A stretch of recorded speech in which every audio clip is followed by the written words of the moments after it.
مجھے بتائیے انداز کیا ہوتا ہے؟ بغیر دعائی کے بندہ اٹھ کے کھڑا نہیں ہو جاتا، او میں تو بچ گیا ہوں۔ نبی پاک صلی اللہ علیہ وسلم فرمانے لگے اس کی اونٹنی مل گئی، بتاؤ بھلا اسے کتنی خوشی ہوگی یا رسول اللہ، وہ تو دوبارہ دنیا میں آ گیا۔ حضور فرمانے لگے اسے کچھ بھی خوشی نہیں ہوئی۔ جب کوئی رب کا گناہگار بندہ آ کے توبہ کرتا ہے، رب کو اس سے کئی گنا زیادہ خوشی ہوتی ہے۔ میرا بندہ آ گیا ہے، میرا بندہ آ گیا ہے، میرے گھر آ گیا۔ اس نے آنسو بہائے ہیں، اس نے کہا اللہ میں تیرا ہی ہوں، تیرا ہی رزق کھاتا ہوں، تیری ہی زمین پہ رہتا ہوں، تیرے نام سے میری سانسیں چلتی ہیں۔ وہ آ گیا۔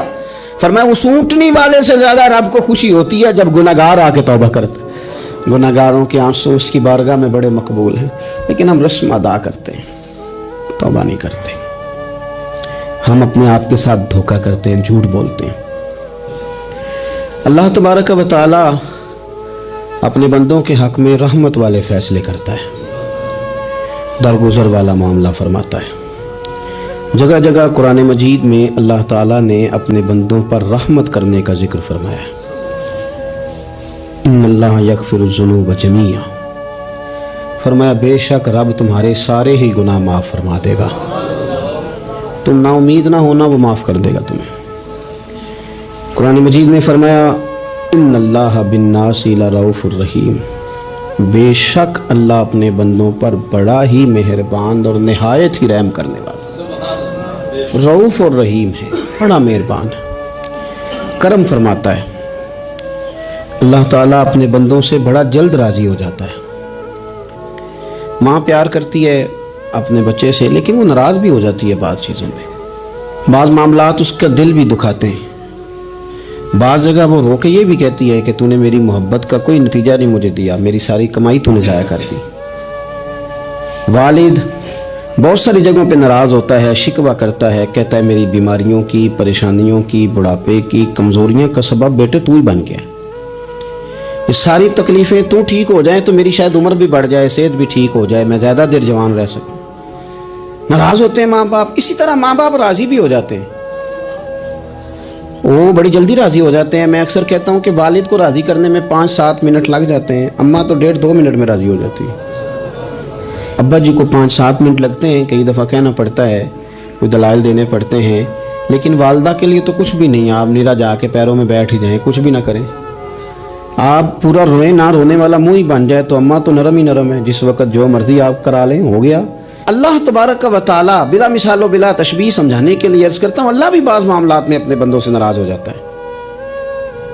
وہ کہتا ہے میں تکبر کرنے والوں کو پسند نہیں کرتا، وہ کہتا ہے فسادی پسند نہیں ہیں، وہ فرماتا ہے کہ راہوں میں کجی کرنے والے پسند نہیں ہیں، وہ فرماتا ہے کہ بدعہدیاں کرو گے تو میں صبح قیامت تم سے سوالات کروں گا۔ اللہ تبارک و تعالی بہت ساری چیزوں کو ناپسند کرتا ہے، ناراض ہو جاتا ہے۔ بلکہ نبی پاک صلی اللہ تعالیٰ علیہ وسلم نے فرمایا تم بات کرتے کرتے کوئی ایسا جملہ بول دیتے ہو کہ رب اتنا ناراض ہوتا ہے کہ تمہیں پتہ بھی نہیں ہوتا، تمہارے لیے جہنم کا فیصلہ کر دیتا ہے۔ اس لیے پہلے تولو پھر بولو، خود اپنے لفظوں کی تو تم پہرے داری کرو نا کہ میں کیا کہہ رہا ہوں۔ اور حضور یہ بھی فرماتے ہیں کہ اس کا دوسرا پہلو بھی ہے، بعض اوقات تم بات کرتے کرتے ایسا جملہ کہتے ہو وہ اتنا راضی ہوتا ہے کہ تمہارے لیے جنت کا فیصلہ فرما دیتا ہے۔ ان کاموں کی طرف بڑے جن سے اللہ راضی ہوتا ہے۔ میرے نبی پاک صلی اللہ تعالیٰ علیہ وآلہ وسلم نے ارشاد فرمایا، بعض احادیث میں لفظ یہ ہیں کہ اللہ اپنے بندوں کو دیکھ کے مسکراتا ہے جو اس کی شان کے لائق ہے۔ جس ترتیب سے ہم مسکراتے ہیں، جس ترتیب سے ہم روتے ہیں، جس ترتیب سے ہم کسی بات کا اظہار تشکر کرتے ہیں، خدا ان باتوں سے پاک ہے۔ اب بہت ساری حدیثوں میں آیا کہ وہ مسکراتا ہے، تو کیا مطلب ہے مسکرانے کا؟ تو علماء تفسیر نے لکھا ہے مسکرانے کا مطلب یہ ہے کہ وہ بڑا ہی راضی ہوتا ہے اپنے بندے سے، بڑا راضی ہوتا ہے، یہ مطلب ہے۔ ایک تو مسکرانے کا مطلب یہ کہ وہ بڑا راضی ہو گیا، وہ مسکرا دیا اپنے بندے پہ۔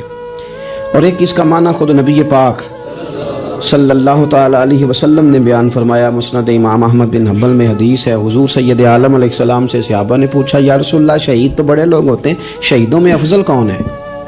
تو اللہ کے حبیب علیہ السلام فرمانے لگے وہ والا بندہ جو ڈٹ گیا تھا کافروں کے مقابلے میں، وہ ہلا نہیں، پوری طرح ڈٹ کے جو لڑا وہ شہداء میں افضل ہے۔ حضور فرماتے ہیں وہ جنت کے بالا خانوں میں سیر کرے گا اور رب اسے دیکھ کے مسکرائے گا، رب اسے دیکھ کے مسکرائے گا، اللہ تعالیٰ مسکراتا ہے اسے دیکھ کے۔ اور اگلے جملے میں حضور نے وضاحت کر دی، فرمایا جب رب دنیا میں کسی پر مسکراتا ہے نا تو اس کا معنی یہ ہے کہ قیامت میں پھر اللہ اسے حساب کوئی نہیں لے گا۔